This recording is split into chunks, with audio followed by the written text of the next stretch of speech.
Good, okay, all right. Okay, everyone, welcome to the Wednesday, February 12th Caucus and Work Session of the Albany County Council. Mr. Jimenez, please call the roll. Adams, Anane, Ballard, Clark, Conti, Farrell, Flynn, Frederick is absent. Hoey? Here. Johnson, Keegan, Here. Kimbrough, Here. Love, Robinson, Zamer. Here. 8 present. We're also joined by City Clerk Shaniqua Jackson, Deputy City Clerk, Deputy Corporation Counsel Brett Williams, Research Counsel Jake Iceland, Legislative Director Brian Menes, and Junior Policy Analyst Alyssa Kamara. Okay, all right, so in the agenda, the approval of minutes from a previous meeting, I don't have them yet, but I anticipate having the February 3rd of 2025 meeting minutes that I'll be offering for approval. The rest, we'll skip down to ordinances, which is the only thing we have working. It's an ordinance by Mr. Conti, amending the parking permit system. Mr. Conti, want to speak? Sure.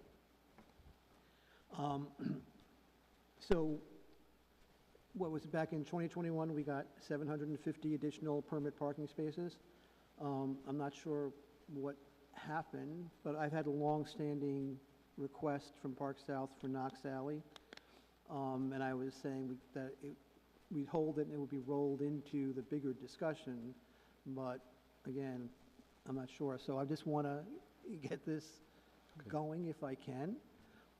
Knox Alley, and I did a little map there. It's right off Knox Street. It's not the full alley. It's only a portion from where it enters on Knox Street. And then most of the alley, when you go back further, is actually privately owned. So there are about 15 spaces, they're head-on spaces, within the alley that would otherwise be public parking, that were never designated as permit parking because we didn't have, when we did the original, didn't have the space. And so there's a desire to designate those spaces as permit only. And that's what this would do. Yeah, Megan? I just wanted to note that both Councilmember Romero and I advocated for Knox Alley because of what the Park South Neighborhood Association had requested.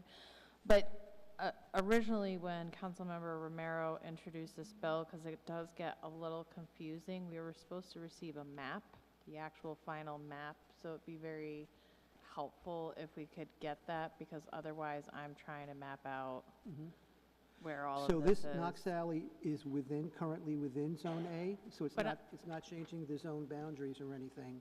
It's just a portion of that alley that was never designated. Yeah, no, I have no issue with that. I'm talking about the full scope of the bill. They were supposed to map this for us, and they never did. That I don't know. That was so. I just wanted to reiterate, because now you're the sponsor, that was one of the pieces that we had asked for. I know that the larger bill that Gabriella introduced actually was, and didn't have any designations at all. It was just the current law. But there were no designations in that ordinance. We had legislation with streets on it that looks very much like this that was introduced, I want to say. Yeah, and Jake, I think, or you were, and still on the permit parking bill that Gabriella introduced, it just is the current law without any amendments to it. Right. So we had reached out to Bill Trudeau before. I know he had gone on leave but he was supposed to talk to us about what areas had been discussed for expansion of the program, though we have not heard back. I suppose, Brett, if you could reach out to the administration to try to get an update on that. So that's 2062-24, modifying the boundaries of the residential parking permit system? Well, yeah, just that we were told that there was research and studies and effort put into determining where would be appropriate to expand those places, and we put our conversation on hold until he could come back and share that expertise with us, and we're eager to hear that expertise. But if you look at that particular ordinance, it's just the Right, it was current blank law. because it was intended to be Right, amended with There are what no was suggested. changes, so you'll see, the streets you see are the current streets. There were no additions or anything like that in that Okay. particular ordinance. And then the only other thing I would note about this is that we had requested also the Park South components, which would be Morris and Myrtle, that are in the 9th Ward, Mhm. had requested them. So that would be from New Scotland to South Yep. Lake, and they were excluded Yep. in the street list. So, And I don't know, I know that you had asked for, and one of the reasons why I asked for a map was because I wanted to be able to actually map out where these fell across ward lines, because in my opinion, each ward should have gotten some of the expansion. So, so I know, I mean, there should be that larger discussion with the 750. And I know that the Knox Alley one, which when I was on the council last was an issue, but I told them that's going to be held back until we can talk about incorporated with the 750. But in talking to Gabrielle, it sounds like that bigger discussion kind of like petered out, or maybe it's because traffic didn't get back, so nothing was happening. In the meantime, and if this actually helps stimulate the bigger discussion, fine. But I did want to try to, tell the folks on Park South that we are trying to do something on Knox Alley, at least. You've been kind of busy. No, I actually thank you, Bishop, for bringing this forward so that it will definitely stimulate the conversation and get us back on that. I know we were waiting for some information from traffic engineering and some mapping, and, there was some delays in that process for legitimate reasons. So, this will definitely get that conversation going so that we can make this the spark of Yep. the bigger bill, because I think everybody has some desires that we want to see get moved forward, and I want to make sure that, we have that broader conversation. So, Jake, how should we move forward? Should we do a planning committee and try to get traffic engineering to try to get this? I think a committee would probably be the best way to do it. Then you could Okay. recommend the changes out of Sounds good. committee and pass it afterwards. It could be done in caucus, but probably committee would be cleaner, and Yeah. this could be a spirited, longer discussion, so committee might be better for it. I mean, the We need council to- members who are most impacted probably are not on, with your exception, Alfredo, but I don't think they're all on the planning committee.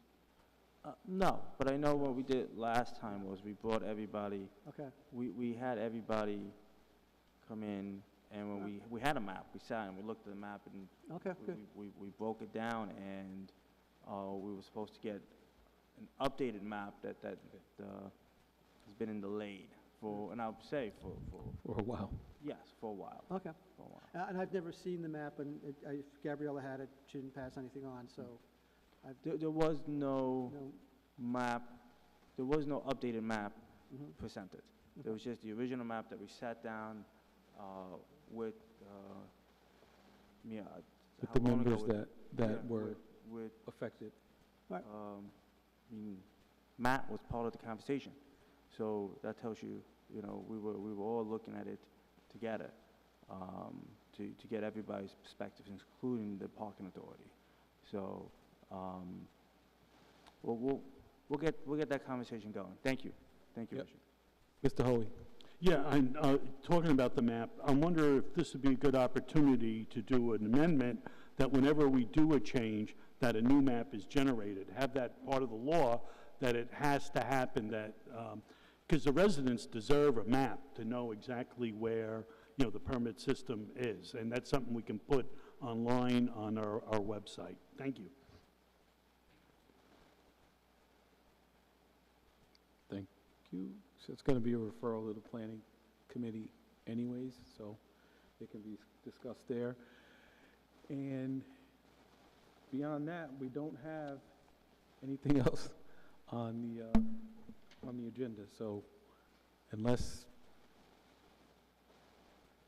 members, Can I just, different topic and curious, and with all the federal cuts or whatever's going on up down there, in terms of assessing the impact it might have on us and our budget in terms of federal funds coming in, I wonder if anything is being done or if there's any documentation kind of that documents what federal funds do we get, to what extent can some of them be at risk? So we, if that's going to impact our budget, where is that going to impact? For example, I heard that the Summer Youth Employment Program, which gets federal money, can be impacted.